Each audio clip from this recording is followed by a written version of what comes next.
বাংলাদেশে যতগুলি হাওর আছে তার মধ্যে অন্যতম একটি হাওর হচ্ছে কিশোরগঞ্জ জেলার নিকলি হাওর। একসময় দুর্গম এই জায়গায় বেড়েছে ভ্রমণ পিপাসু মানুষদের যাতায়াত। পর্যটকদের এখানে আসার পেছনে বড় কারণ হলো থই থই করা পানিতে পরিপূর্ণ হাওরের সৌন্দর্য এবং হাওরের মাঝে নির্মাণ করা মিঠামইন ইটনা অষ্টগ্রামের দীর্ঘতম রাস্তা। আজকের ভিডিওতে আপনাদের সাথে শেয়ার করব একদিনে কিভাবে আপনি নিকলি হাওর ভ্রমণ করবেন এবং এই ভ্রমণে কত খরচ হতে পারে সবকিছু।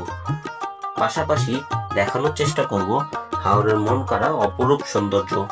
আপনার একটি সাবস্ক্রাইব আমাদের ভ্রমণ যাত্রাকে আরো বেশি আনন্দ দেয় এবং উৎসাহিত করে তোলে। তাই আপনি যদি এই মুহূর্তে আমার চ্যানেলটি সাবস্ক্রাইব না করে থাকেন তাহলে সাবস্ক্রাইব করার জন্য বিশেষ অনুরোধ রইল।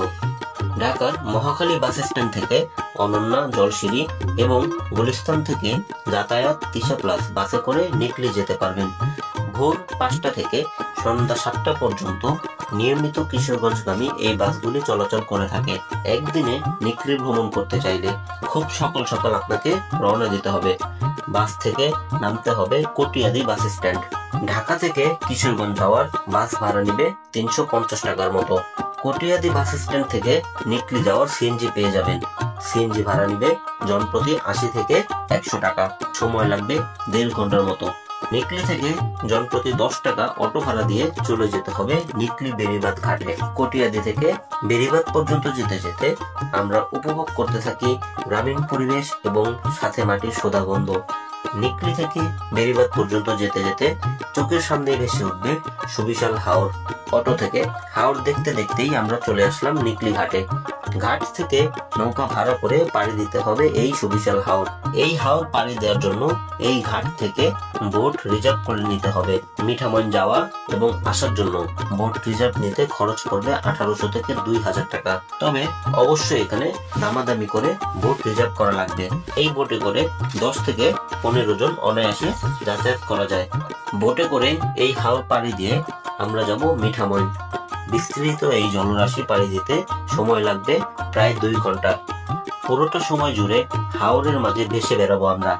দেখব হাওরের অপরূপ সৌন্দর্য। হাওরের মাঝেই দেখা মিলবে পানিতে ভেসে থাকা ছোট ছোট গ্রাম।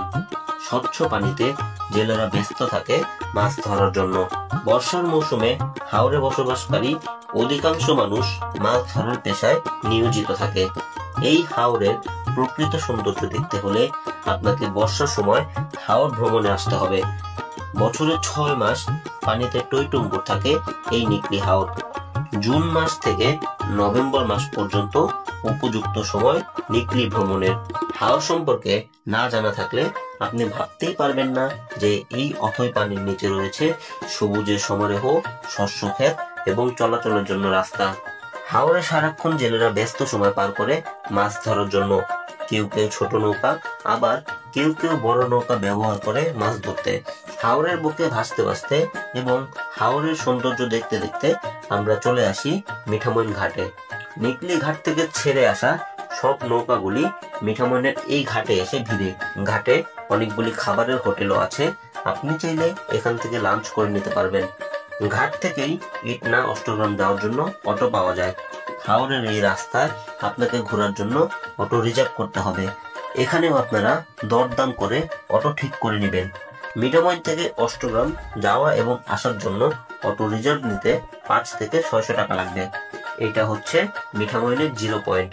এইখান থেকে ডান দিকে চলে গিয়েছে অষ্টগ্রাম এবং বাম দিকে ইটনা। নিকলি ভ্রমণের মেইন আকর্ষণ হচ্ছে মিঠামইন অষ্টগ্রাম ইটনা সংযোগকারী এই দীর্ঘতম রাস্তা। হাওরে একটি প্রবাদ রয়েছে, বর্ষায় নাও শুকনায় বাউ। অর্থাৎ বর্ষার সময় নৌকা দিয়ে এবং শুকনার সময় মাঠঘাট দিয়ে চলাচল করা লাগবে এই হাওরবাসীদের। তবে হাওরের মাঝখান দিয়ে নির্মিত এই সংযোগ সড়ক এই প্রবাদকে মিথ্যা করে দিয়েছে।